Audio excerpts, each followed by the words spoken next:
Hi dears, എല്ലാവർക്കും നമ്മുടെ ചാനലിലേക്ക് സ്വാഗതം. അപ്പോൾ ഇന്ന് ഞാനിവിടെ തയ്യാറാക്കാനായിട്ട് പോകുന്നത് വട്ടയപ്പമാണ് കേട്ടോ. അപ്പോൾ ക്രിസ്മസ് ഒക്കെ അല്ലേ വരുന്നത്.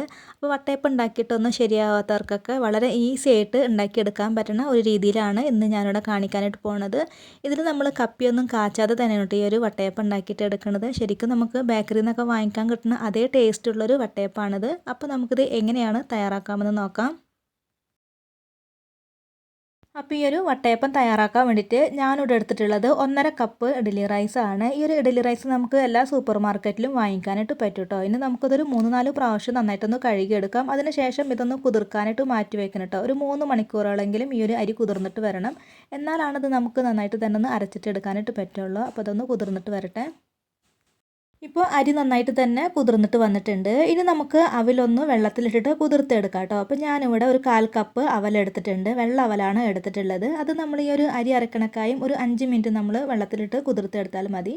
അപ്പോൾ അതേ കുറച്ച് വെള്ളം ഒഴിച്ച് കൊടുത്തിട്ടൊന്ന് കഴുകി എടുക്കുന്നുണ്ട്. അതിന് ശേഷം ഇതിലേക്ക് വെള്ളം ഒഴിച്ച് കൊടുത്തിട്ട് കുതിർത്തിട്ട് എടുക്കാം. ഇനി നമുക്ക് മിക്സി ജാറിലേക്ക് നമ്മൾ കുതിർത്ത് വെച്ചിട്ടുള്ള അരി ഇട്ട് കൊടുക്കാം കേട്ടോ. അപ്പോൾ ഈ ഒരു അരി ഞാൻ ഇതുപോലൊരു അരിപ്പ പാത്രത്തിലേക്ക് ഇട്ട് കൊടുത്തിട്ടാണ് ഈ ഒരു മിക്സി ജാറിലേക്ക് മാറ്റണത്. വെള്ളമൊന്നും പാടില്ല കേട്ടോ. നമ്മളിത് തേങ്ങാപ്പാൽ ഒഴിച്ചിട്ടാണ് അരച്ചിട്ട് എടുക്കുന്നത്. ഇനി നമുക്കിതിലേക്ക് 2 ഏലക്കയുടെ കുരു ചേർത്ത് കൊടുക്കാം. അപ്പോൾ നല്ലൊരു ഫ്ലേവർ ആയിരിക്കും കേട്ടോ ഈ ഒരു വട്ടയപ്പത്തിന്. നമുക്കിതിലേക്ക് 1/2 കപ്പ് പഞ്ചസാര ഇട്ട് കൊടുക്കാം. അപ്പോൾ ഈ ഒരു വട്ടയപ്പത്തിന് കറക്റ്റ് അളവാണ് കേട്ടോ. ഇതിലും കൂടുതൽ മധുരം വേണമെന്നുണ്ടെങ്കിൽ ഒരു 3/4 കപ്പോളം എടുക്കാവുന്നതാണ്.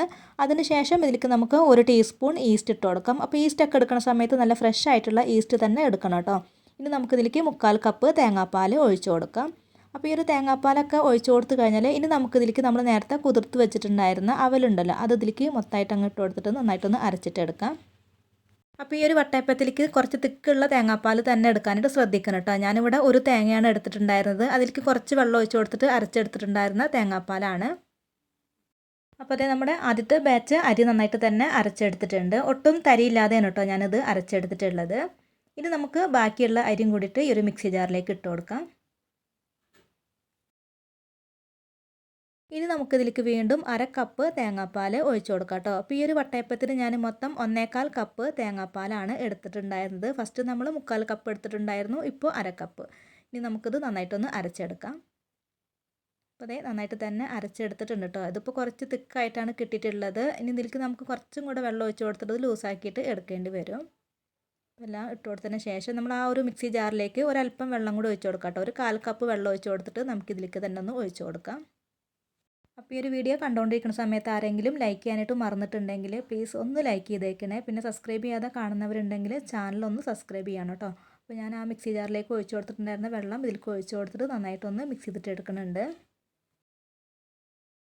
ഇനി നമുക്കിതിലേക്ക് 1/4 ടീസ്പൂൺ ഉപ്പ് ചേർത്ത് കൊടുക്കാം കേട്ടോ. അപ്പോൾ ഈ ഒരു ഉപ്പൊക്കെ ചേർത്ത് കൊടുത്തിട്ട് നന്നായിട്ടൊന്ന് മിക്സ് ചെയ്തിട്ട് എടുക്കാം.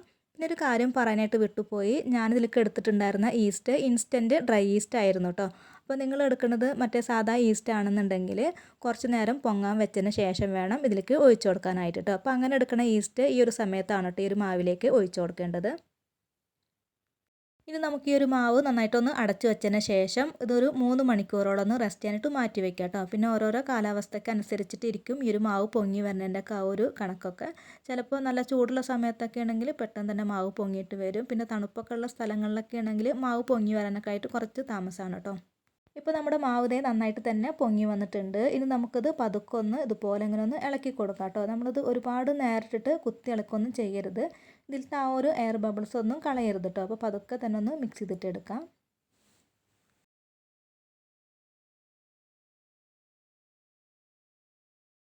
ഇനി നമുക്ക് വട്ടയപ്പം വേവിച്ചിട്ട് എടുക്കാം കേട്ടോ. അപ്പോൾ അതിന് വേണ്ടിയിട്ട് ഞാനിവിടെ കേക്ക് ടിന്നാണ് എടുത്തിട്ടുള്ളത്. ഇതിലേക്ക് കുറച്ച് വെളിച്ചെണ്ണ ഒഴിച്ച് കൊടുത്തിട്ട് നന്നായിട്ടൊന്ന് ബ്രഷ് ചെയ്തിട്ട് കൊടുക്കണം കേട്ടോ. അപ്പോൾ ഈ ഒരു വട്ടയപ്പം നമുക്ക് പെട്ടെന്ന് ഇങ്ങനെ ഇളക്കിയെടുക്കാനൊക്കെ ഈസി ആയിട്ട് കിട്ടും. ഇനി ഈ ഒരു കേക്ക് ടിന്നിലേക്ക് നമുക്ക് മാവ് ഒഴിച്ച് കൊടുക്കാം. അപ്പോൾ ഇത് ഉണ്ടാക്കാൻ വേണ്ടിയിട്ട് നമുക്ക് കേക്ക് ടിൻ തന്നെ വേണമെന്നൊന്നുമില്ല കേട്ടോ. വീട്ടിലുള്ള സ്റ്റീലിൻ്റെ പ്ലേറ്റ് ഒക്കെ ഉണ്ടാവില്ല, അതിലൊക്കെ നമുക്കിതുപോലെ വട്ടയപ്പൊക്കെ ഉണ്ടാക്കിയിട്ട് എടുക്കാനായിട്ട് പറ്റും കേട്ടോ. അപ്പോൾ അതേ ഒഴിച്ച് കൊടുത്തിട്ടുണ്ട്. ഇനി നമുക്കിത് വേവിച്ചിട്ട് എടുക്കാം. അപ്പോൾ ഞാൻ ഈ ഒരു മാവ് കൊണ്ട് 2 വട്ടയപ്പമാണ് കേട്ടോ തയ്യാറാക്കിയിട്ട് എടുക്കുന്നത്. 2-3 വട്ടയപ്പം നമുക്ക് തയ്യാറാക്കിയിട്ട് എടുക്കാനായിട്ട് പറ്റും കേട്ടോ. അപ്പോൾ ബാക്കിയുള്ള മാവ് ഞാൻ വേറൊരു ചെറിയൊരു പാത്രത്തിലാണ് ഉണ്ടാക്കിയിട്ട് എടുക്കുന്നത്.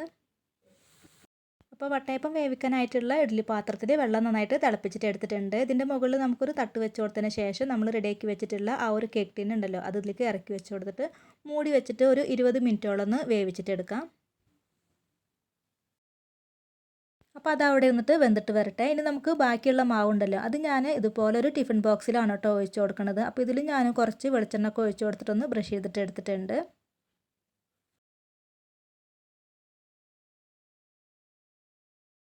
അപ്പോൾ 20 മിനിറ്റിന് ശേഷം നമ്മുടെ വട്ടയപ്പമൊക്കെ നന്നായിട്ട് തന്നെ വെന്ത് വന്നിട്ടുണ്ട്. അപ്പോൾ ഇതിൻ്റെ ഉള്ളൊക്കെ ഒന്ന് വെന്തോന്ന് അറിയാനായിട്ട് നമുക്ക് ഇതുപോലെ ഒരു കമ്പി വെച്ചിട്ടോ അല്ലെങ്കിൽ കത്തി വെച്ചിട്ടൊക്കെ ഇങ്ങനെ ഇതുപോലെ ഒന്ന് കുത്തി നോക്കാം കേട്ടോ. അപ്പോൾ നല്ല കറക്റ്റായിട്ട് തന്നെ വെന്ത് കിട്ടിയിട്ടുണ്ട്. ഇനി നമുക്കിതിൽ നിന്ന് മാറ്റിയിട്ട് ബാക്കിയുള്ളതും വേവിച്ചിട്ടെടുക്കാം.